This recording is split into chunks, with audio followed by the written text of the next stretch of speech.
সূর্যকে পুলিশের হাতে তুলে দিয়ে রায়ানকে বাঁচিয়ে নিল পারুল। হ্যাঁ বন্ধুরা, এমনটাই দেখা যাবে।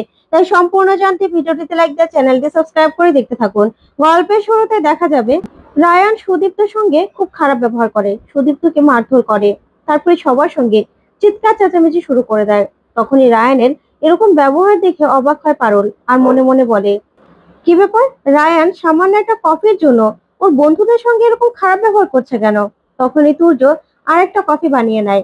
তারপরে কফি বানিয়ে রায়ানের কাছে আসে, সেই বলে, আরে কফিটা পড়ে গেছে তো কি হয়েছে, আমি আছি তো, এই যে আরেকটা কফি বানিয়ে নিয়ে এসেছি, এবার খা, মাথা ঠান্ডা হয়ে যাবে, একদম ঠিক হয়ে যাবে।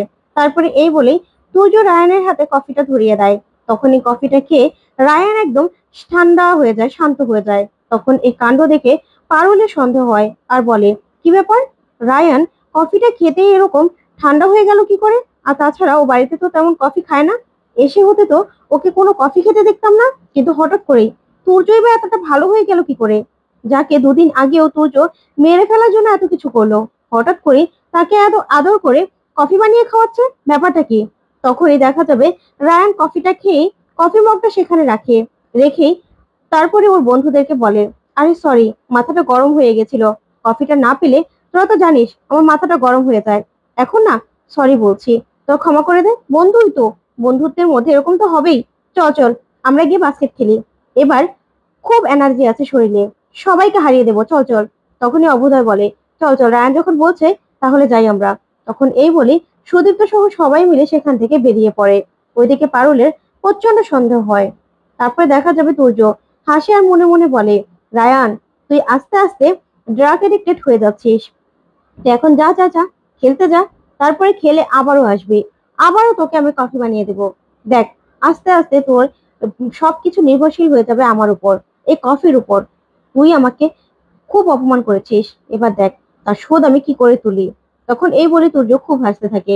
ওইদিকে দেখা যাবে পারুলের সন্দেহ হলেই সে কফি মগটা হাতে নিয়ে নেয় আর মল্লারকে বলে, মল্লার, চলো আমার সঙ্গে একটু কেডি স্যারের রুমে যাবে? তখন মল্লার বলে, কেডি স্যারের রুমে? এখন? কেন পারুল, কিছু কি হয়েছে? তুমি কি কিছু সন্দেহ করছো? তখনই পারুল কফি মগটা দেখায় আর বলে, এটা নিয়ে যাব, আমার সন্দেহ যে তুর্য এটার মধ্যে হয়তো বা কিছু একটা মিশিয়ে রায়ানকে খাওয়াচ্ছে, না হলে হঠাৎ করে রায়ান এতটা পরিবর্তন কি করে হলো? তখন মল্লার বলে, কি বলছো তুমি পারুল, ঠিক আছে চলো। এই বলেই পারুল আর মল্লার সেখান থেকে বেরিয়ে পড়ে। ওইদিকে শিরিন তাকিয়ে থাকে। অন্যদিকে দেখা যাবে রায়ান ওর বন্ধুদের সঙ্গে চলে যায়। এদিকে পারুল আর মল্লার কেডি স্যারের ঘরে আসলেই তখন কেডি স্যার বলে, আরে পারুল, তুমি এখানে? তখন পারুল বলে, হ্যাঁ স্যার, বিরাট বড় এক গন্ডগোল হয়ে গেছে। তখন কেডি স্যার বলে, তুমি সবসময় সব গন্ডগোলের সঙ্গে কেন জড়িত হয়ে পড়ো, বলো তো পারুল, আবার কে কি করলো, ওই শিরিন? তখনই পারুল বলে, না না স্যার, শিরিন না, তুর্য। তখনই কেডি স্যার বলে, কি বলছো তুমি, তুর্য আবার কি করেছে?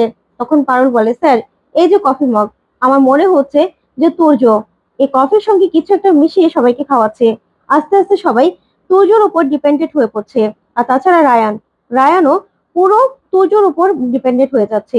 এই বারবার করে এই কফিটা খাওয়ার জন্য ছুটে আসছে তুর্যর কাছে, যে দুদিন আগেও তুর্যকে দেখতে পারতো না, আর তুর্য রায়ানকে সহ্য করতে পারতো না, সেই তুর্য এতটা শান্ত কি করে হয়ে গেল স্যার?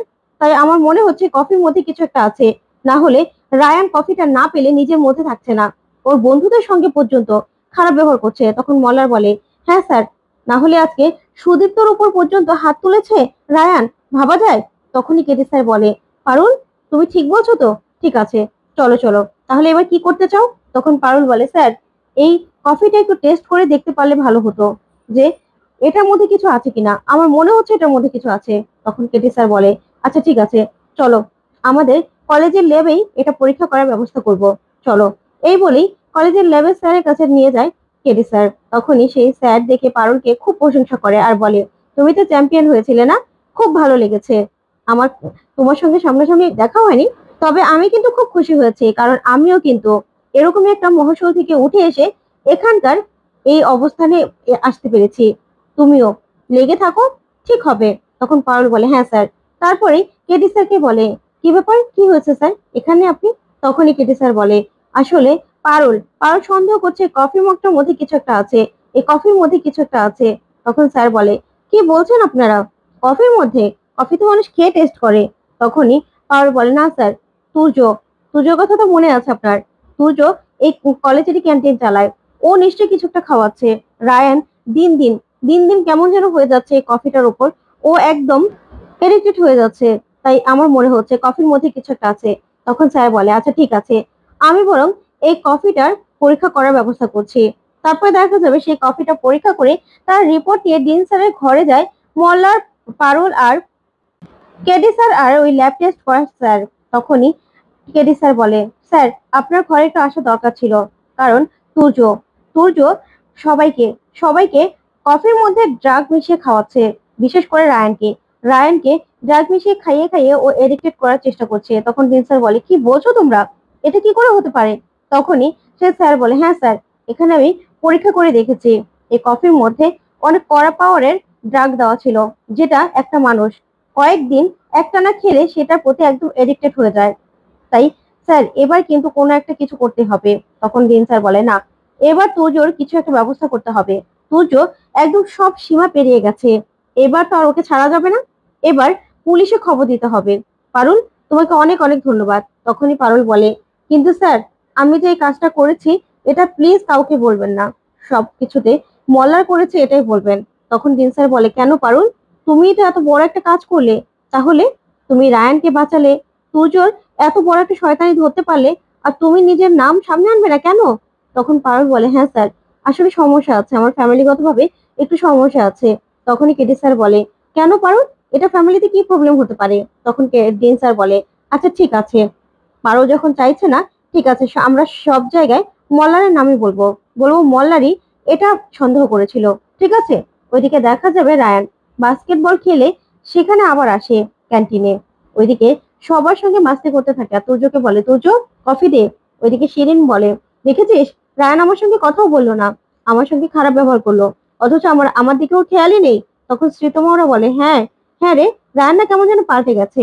তখনই দেখা যাবে তুর্য হাসতে হাসতে কফিটা বানিয়ে রায়ানকে নিয়ে দেয়। তখন রায়ান খাবে তার আগেই মল্লার এসে কফিটা ফেলে দেয় আর বলে, রায়ান তুই এটা খাবি না। তখন রায়ান বলে, মল্লা তুই এটা কি করলি, কফিটা কেন ফেলে দিলি? তখন মল্লার বলে, তুই এটা খাবি না, এটার মধ্যে ড্রাগ মেশানো আছে। তখনই রায়ান চমকে যায়, সেখানে থাকা প্রতিটা মানুষ চমকে যায়। তখন তুর্য মনে মনে বলে, মল্লা মল্লা এটা কি করে জানলো? এটা পারুল হলেও বুঝতে পারতাম, কিন্তু ওর মতো একটা হাবাগোবা ছেলে কি করে, না না, আমি কিছুতে স্বীকার করব না। তখনই মল্লারকে রায়ান বলে, কি বলছিস তুই? তখনই মল্লার বলে, হ্যাঁ, তোর মধ্যে কি একটু অস্বাভাবিক লাগছে না? তুই তোর বন্ধুদের সঙ্গে কেমন খারাপ ব্যবহার করছিস, কফিটা না পেলে তোর মন কেমন ছটফট করে না? তখনই রায়ান বলে, হ্যাঁ, আমার তো খুবই ছটফট করে, মনটা খারাপ লাগে, খেতে পারলে একদম শরীরটা চাঙ্গা হয়ে যায়। তখনই মল্লার বলে, হ্যাঁ, তোকে না ড্রাগ খাইয়ে খাইয়ে ও ও এই কফির প্রতি তোর নির্ভরশীল করে দিচ্ছে। তুজো তোর কফিতে কড়া পাওয়ারের ড্রাগ মিশায়। তখনই তুজো বলে, এই মল্লার, একদম মিথ্যে কথা বলবি না, আমি কেন ড্রাগ মিশাবো, এটা কোনো প্রমাণ আছে? সব মিথ্যে কথা। তখনই ডিন স্যার আর কেডি স্যার চলে আসে। তখন ডিন স্যার বলে, হ্যাঁ, আমাদের কাছে প্রমাণ রয়েছে। তখন তুজো মনে মনে বলে, ডিন স্যার এখানে? তখন ডিন স্যার বলে, হ্যাঁ, এই হলো তার রিপোর্ট। রায়ান, তোমার তোমার কফিতে তুর্য তুর্য একদম কড়া পাওয়ারের ড্রাগস মিশাতো, আর কদিন এটা খেলেই তুমি এটার প্রতি অ্যাডিক্টেড হয়ে পড়তে। তখনই রায়ান সেই রিপোর্টটা দেখে পুরো চমকে যায়। তারপরে গিয়ে তুর্যর কলা চেপে ধরে আর বলে, এই তুর্য, তুই আমাকে ড্রাগস মেশানো কফি খাওয়াছিলি, তুই এটা করতে পারলি? তখন তুর্য সেখান থেকে পালাতে যায়। তারপরে পুলিশ এসে বলে, কোথায় যাচ্ছ? তখন ডিন স্যার বলে, তুমি কি ভেবেছো আমরা খালি হাতে তোমার সঙ্গে কথা বলতে এসেছি? না, অফিসার ওকে ধরে নিয়ে যান। তখনই তুজো শ্রীতমার গলা চেপে ধরে ছুরি দিয়ে আর বলে, কেউ আমাকে ধরার চেষ্টা করলে আমি কিন্তু শ্রীতমাকে একদম মেরে দেবো। তখন সবাই মিলে তুজোকে বোঝানোর চেষ্টা করে। দেখুন তুজো রায়ানকে বলে, আমার সঙ্গে শত্রুতা করে একদম ঠিক কাজ করলি না। তারপরে তুজো সেখান থেকে শ্রীতমাকে ফেলে রেখেই পালিয়ে যায়। ওইদিকে পুলিশ ওর পিছন পিছন যায়। তখনই রায়ান মল্লারকে জড়িয়ে ধরে আর বলে, মল্লা তুই আজকে আমার জীবন